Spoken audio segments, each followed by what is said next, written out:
Hey there, folks, and thanks for joining me again. Coming back to see how all our little fellers turned out in the cold. So it was colder for longer than we thought it was. Usually the weather is very sensationalistic, and they overblow everything that's going to happen. I don't know if that's really a word, but you know what I mean. They overblow all the weather events that we're going to have. I usually just estimate it's going to be a little less severe than what the news says. But this time it was a little worse, at least here at my house. It got colder for a longer period of time than we thought. I was really surprised at everything that happened. I was surprised how much ice formed. I was surprised how everything did. So let's go outside. Let's check it out. See what you guys think. And if you haven't already, please subscribe to the channel, like the video, comment. I love y'all's comments. I've had a lot of good ideas. Got some cool upcoming shows, so stay tuned for that. But let's check out how these little fellers did outside in this record low temperatures. Well, here we are after that record-setting low temperatures.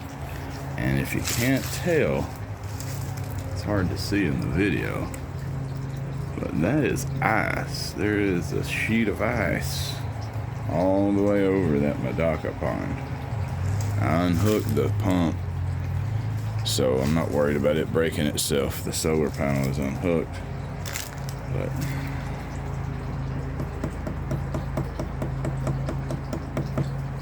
however, this guy over here is doing just fine.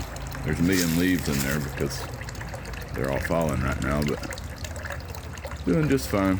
Let's see if we can find any little fishies in there. I'm sure they're all hunkered down. I don't see any, but they are in there. They'll be back out tomorrow or the next day once it warms up a little bit. It's amazing what those little guys can do. Plants look like they've survived. This one had the plant fall over, so it kind of messed the grass up a little bit. I got to get in there and fix that when it warms up a little bit. But this tub, since it's partially buried, even though it's hard to find any fish, there's a little guy in there. They're all hunkered down in the bottom. But I don't think this one's going to freeze anytime soon, even though you can see the icicles hanging back there. Since it's got good flow with a big sponge filter, I don't think it's going to freeze over until the most extreme part of the winter.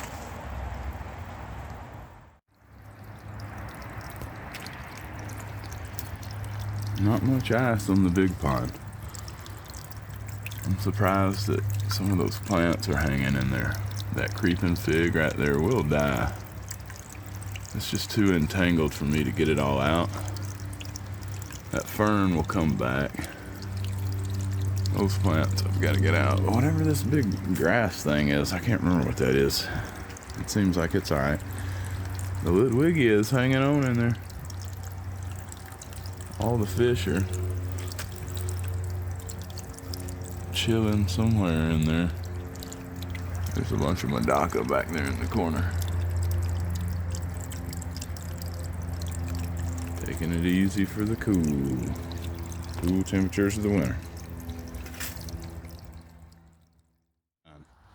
This pond has probably never been stocked this heavily, but its filter is very capable of handling the other 100 or so tiny fish I just put in here. They won't get very big until next year anyway, but it's doing just fine. These guys right over here are doing just fine. Show you some footage of how these ponds looked during the big ice over, and even in here they're doing just fine in there. So remarkable resilience with these Medaka. Let's go around front and see how those fared.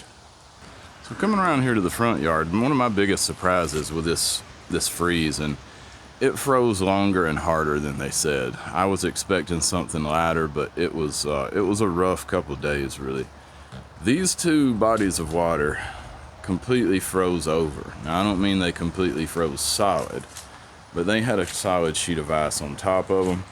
And all of these white cloud mountain minnows, if I can get the reflection out, they did really well. They didn't seem to mind it at all. They're doing just fine.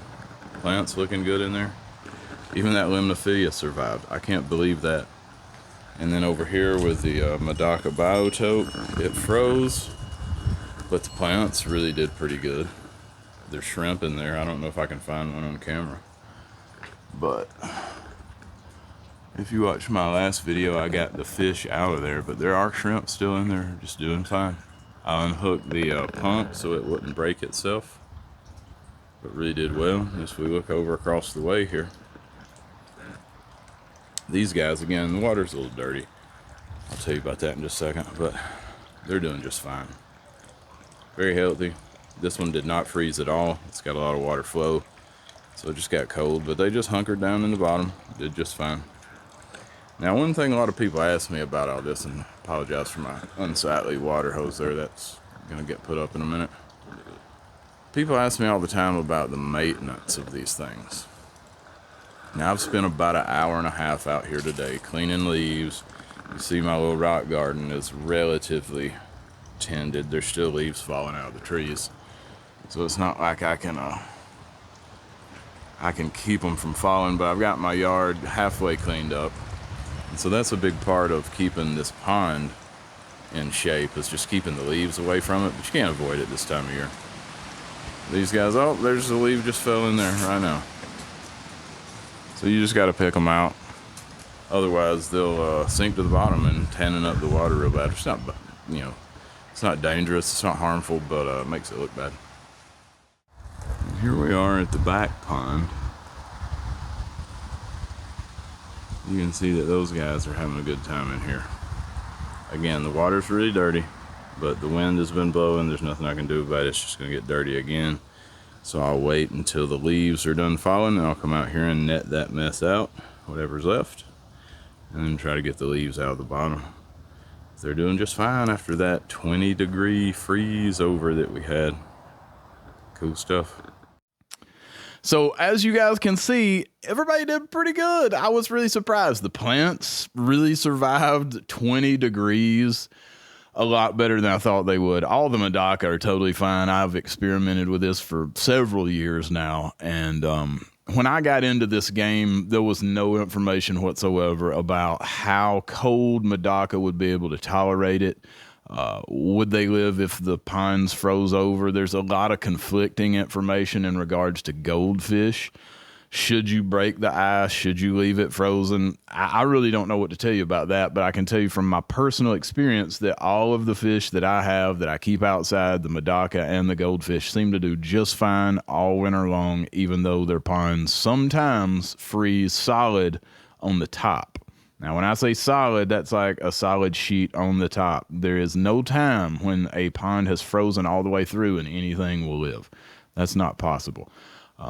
So anyway, thanks for joining me this time, guys. I really do appreciate it. Again, if you got anything out of this video, please like and subscribe. It really does help me stay alive in the YouTube universe. Otherwise, I will just disappear and go away, and you'll never be able to hang out here and check out these cool little fish with me. So yeah, stay tuned for some upcoming videos. I've got some very interesting, very controversial tanks coming up with some under gravel filter technology coming back and resurfacing. We're going to see what I can do, what I can show you guys with that. So stay tuned for the channel for that. And yeah, we'll see you in the next one.